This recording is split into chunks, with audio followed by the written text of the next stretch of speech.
好新鮮添，吸兩下個人都精神咗。梗係啦，因為呢度空氣含氧量比較高啊嘛。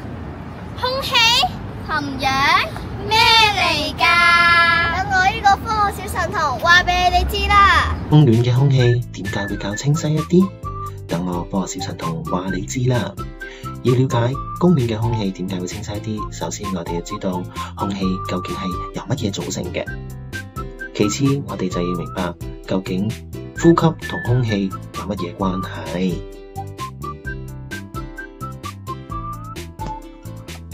空氣看似嚟係無色無味，但係其實裡面呢係由多種氣體組成，當中氮氣係佔最多，佔有78%，其次係氧氣佔1%，仲有1%係其他氣體同水蒸氣。首先，我哋一齊嚟認識一下空氣含量最多嘅氮氣，佢有78%，佢係唔會燃燒嘅，但係呢，佢喺我哋日常生活中擔當住必須嘅角色，佢會混入喺包裝裡面，使食物呢唔會腐壞。其次，喺醫學上面實驗都會用到氮氣去保存一啲器官。氮氣並且是植物必須嘅備料之一。接住我哋認識一下與我哋息息相關嘅氧氣，佢佔空氣嘅21%，亦都係燃燒必須嘅物品。冇咗佢，我哋就唔可以燃燒得到㗎啦。而且呢，我哋身體十分之需要氧氣，我哋呼吸就係呼吸空氣中嘅氧氣啦。如果冇咗氧氣，我哋會好辛苦，嚴重嘅話，我哋會死亡。我哋嘅太空人，中國太空人上太空就係需要氧氣，並且配備喺太空衣裏面，佢哋先至可以生活喺太空裏面。潛水員亦都要帶備氧氣，先至可以潛到水底裏面工作。為咗讓你哋更直觀咁樣去了解空氣嘅成分，咁我哋而家就嚟做一個實驗啦。實驗嘅材料有量筒、試管、色素、打火機、蠟燭同埋水槽。首先，我哋要先將蠟燭固定喺水槽裏面。我哋要將嗰個蠟燭點燃佢。蠟燭燃燒需要空氣中嘅氧去燃燒。咦，如果我將呢個試管吸落去會點啊？俾你試一下啦。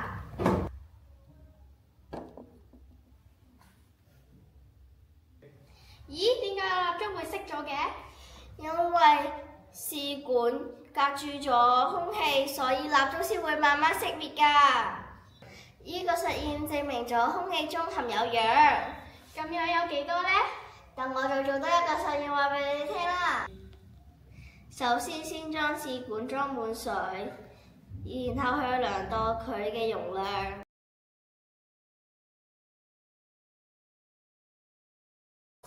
一支試管嘅容量大約係110ml。為咗更直觀去讓你哋睇呢個實驗，我哋會加入色素，然後再加入水。究竟空氣嘅含氧量有幾高呢？等我而家就同你哋講啦。首先，而家水裡面有一支燃燒咗嘅蠟燭，我哋攞一個試管吸住佢，睇下水會有咩變化啦。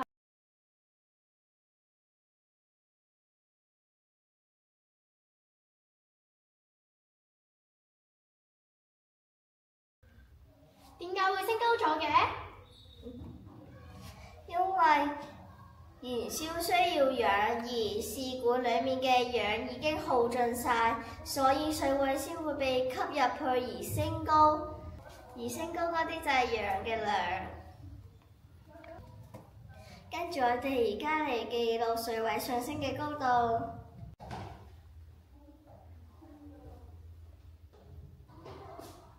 我哋而家嚟量度一下水位裡面嘅氧。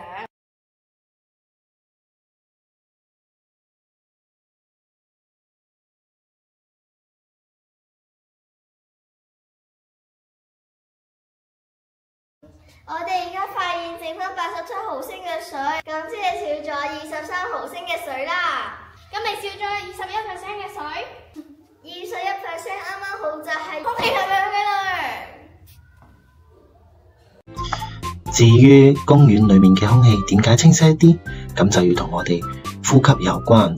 我哋呼吸係需要空氣中嘅氧氣，但係氧氣同植物究竟有乜嘢關係呢？我再解釋一下俾你哋聽啦。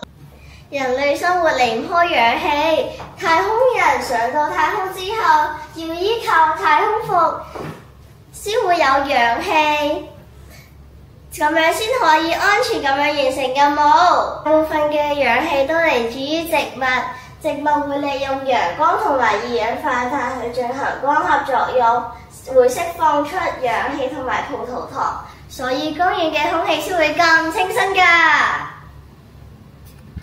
咁你而家明未啊？明咗好多啦，多謝你啊！為咗我哋嘅環境更加美好，更加清新，我哋而家呼籲大家一齊去種多啲樹啊！